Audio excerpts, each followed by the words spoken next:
नमस्ते। हमारे जितने छोटे भाई बहन हैं सबको दिल से प्यार, और जितने बड़े भाई बहन माता पिता हैं सबके चरण में स्पर्श करती हूँ। जबरलिया गरिदा उड़ावे ताबे सुदिया बालम के आवे। जबरलिया गरिदा उड़ावे ताबे सुदिया बालम के आवे। 4 महीना राजा गर्मी के दिनवा, 4 महीना राजा गर्मी के दिनवा। जब कोई बेनिया डोलावे तबै सुदिया बालम के आवे।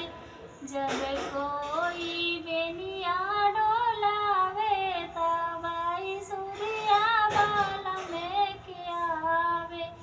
जबरलिया गरिदा उड़ावे तबै सुदिया बालम के आवे।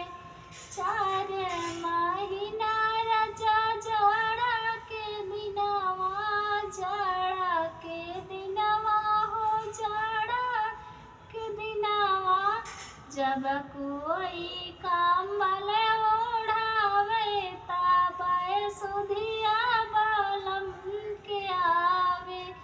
जब कोई कंबल ओढ़ावे तबै सुदिया बालम के आवे।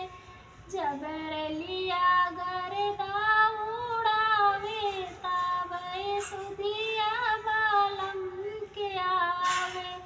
4 महीना राजा बरखा के दिनवा, बरखा के दिनवा हो बरखा के दिनवा।